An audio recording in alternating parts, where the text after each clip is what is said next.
Jangan katakan kata ini kepada orang Mandailing. Bahasa adalah alat komunikasi antar manusia yang digunakan untuk saling memberi dan menerima pesan melalui bahasa. Di negara Republik Indonesia sendiri, jumlah bahasa sangatlah banyak. Dikutip dari Wikipedia, Indonesia memiliki setidaknya 718 bahasa daerah. Tentulah antar satu daerah dan daerah lainnya memiliki bahasa yang berbeda satu sama lain, yang mana jika tidak saling memahami akan menimbulkan kesalahpahaman, dan dari kesalahpahaman itu sendiri sering menimbulkan hal-hal yang tidak diinginkan. Umpamanya dalam bahasa Minang, kambiang itu artinya adalah kambing. Sementara menurut bahasa Karo, kambiang itu artinya kamu anjing, yang perpaduan dari kata kam berarti kamu, biang berarti anjing.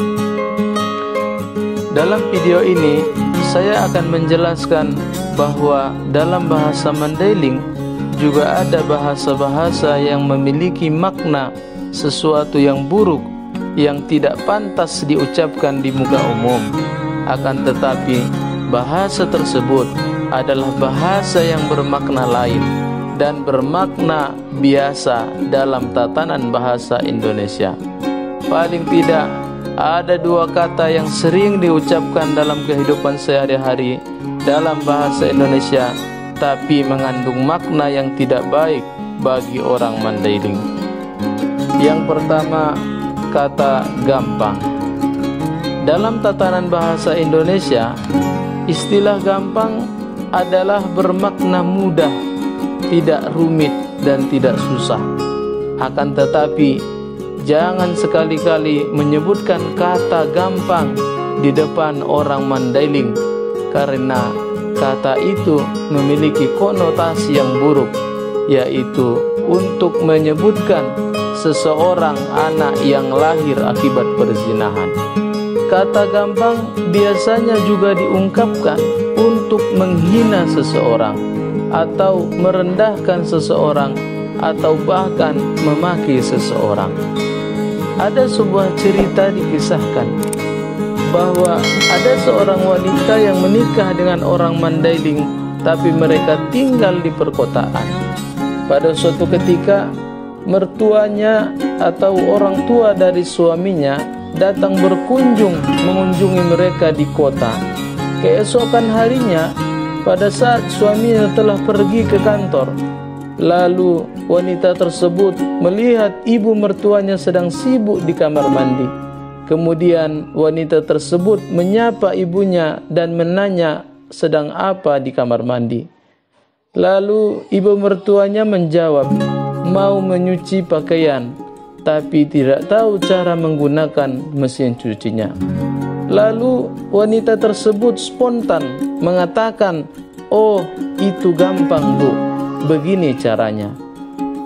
Karena ibu mertuanya memahami kata gampang adalah kata yang diungkapkan untuk menghina atau memaki seseorang, maka dia pun beranggapan menantunya adalah menantu yang durhaka, yang tega memakinya dan menghinakan dirinya. Maka pada detik itu juga mertuanya tersebut dengan merasa kesal dan marah langsung berangkat pulang ke kampung tanpa pamit kepada anaknya yang sedang berada di kantor. Padahal wanita tersebut tidak sedang memaki mertuanya. Ia hanya bermaksud menyampaikan bahwa menggunakan mesin cuci sangatlah mudah. Akan tetapi karena dia menggunakan kata yang tidak tepat, akhirnya menimbulkan sesuatu yang tidak diinginkan. 2. Meeting.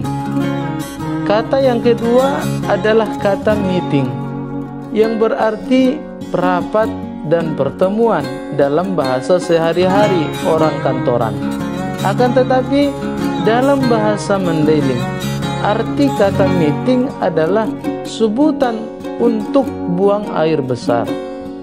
Oleh karena itu, sangatlah tidak elok, sangatlah tidak baik, dan sangatlah tidak pantas menyampaikan kata ini di depan orang-orang Mandailing, terlebih di depan orang-orang tua yang bersuku Mandailing, terlebih-lebih lagi yang kini sedang berada di tanah Mandailing. Alangkah bijaknya jikapun kita mau menyebut ada pertemuan ataupun rapat, sebaiknya tetap kita menggunakan istilah rapat atau pertemuan. Karena jika menggunakan kata meeting itu sendiri kuranglah elok.